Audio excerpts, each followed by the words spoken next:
How much fat should you eat on a low carb or keto diet? This is an important question and one that is common. Now, I want to help guide you as there is a lot of conflicting information.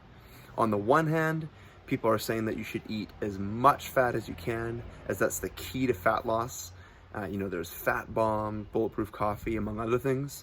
And on the other hand, we've got decades of low-fat diets. And then down the middle, it's said to use fat as a lever where you can increase it or decrease it. So basically, what is it?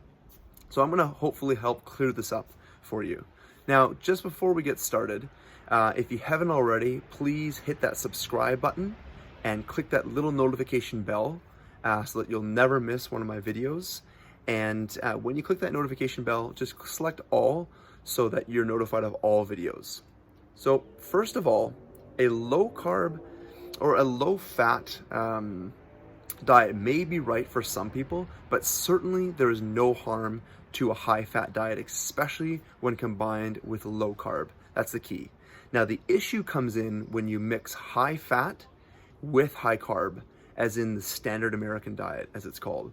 But you can actually also call it the standard Canadian diet for those living in Canada, because essentially the obesity and metabolic syndrome rates are also creeping up in Canada too. So whether you call it the standard American diet or you call it the standard Canadian diet, it's just a high fat, high carb diet, which is not good when it comes to weight loss or fat loss. So when it comes to a low carb diet, the keys are restricting carbohydrates. Okay, so finding your level of restriction and reducing your carbohydrates to that level. So and then kind of second to this would be, the second kind of key would be to getting adequate amounts of protein. So what we want to aim for is about 1.2 to 1.7 grams of protein per kilogram of body weight, but not just body weight. We want to go with ideal body weight. So to give you kind of an idea of what that looks like, let's say you're a female and your ideal body weight is about 130 pounds, which is about 59 kilograms. Then you're going to want to eat about 71 to 100 grams of protein per day at a minimum. Okay, so minimum 71, you can go 100 or even higher than that. Okay, so that would be that 1.2 to 1.7 grams of protein of ideal body weight. Okay, and then the last key is fat. So fat is energy, it's calories, and it's the lever that we're going to use. Okay, because the key thing with fat is it's going to help with satiety and feeling full, and it's going to help with adding flavor and enjoyment to your meals. So when first starting out, since you are cutting carbs and therefore you're going to be cutting calories, you need to replace them with something, and that's where the fat comes in. So we can't fear fat. We can't, have a fat phobia. So essentially, you want to start with adding as much fat in this transition period as you want, okay? Particularly when going low carb, going keto, or going carnivore. You want to make sure you are not experiencing hunger, as this will make the transition much harder and less enjoyable. Now, once you get past the initial weeks, I want you to assess what your weight loss goal is and what your weight loss progress has been so far. By reducing the fat you are eating at that point, you're going to start burning your own fat stores, and you will get into a calorie deficit and lose weight, specifically fat weight.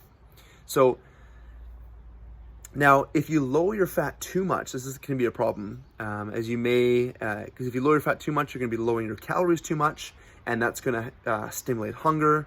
And basically, hunger on any diet, doesn't matter which one it is going to derail that diet. Okay, no matter how good the diet is, if you're hungry, it's going to fail. So we really want to make sure that we're not dropping our fat grams and our fat calories too much, that we're going to be losing weight, but that we're going to be not satiated, we're not going to be full, and we're going to be ravenously hungry. We don't want that.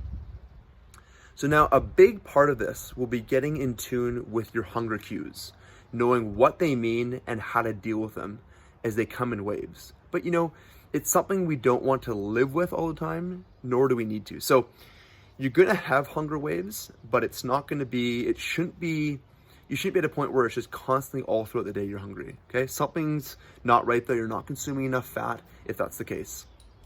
So if you feel you're having trouble between meals and you feel you need to eat something or snack between meals, or you're always just thinking about food, that's usually a sign that you may need to add some fat back in.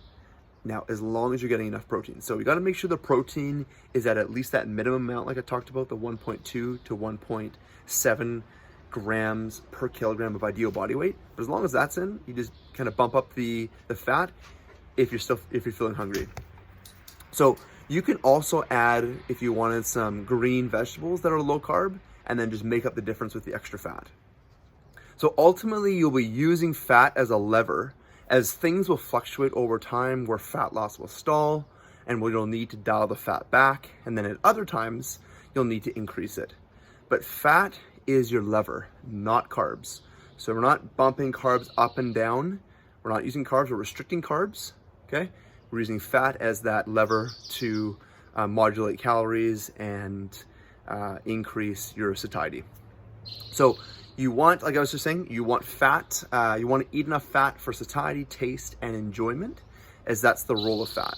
So there's no really magic number to the amount of fat that you should eat in grams or percentages. You basically just want to restrict carbs, make sure you're getting in adequate protein, and then use fat as that lever. So hopefully this helps and makes sense. It doesn't need to be complicated.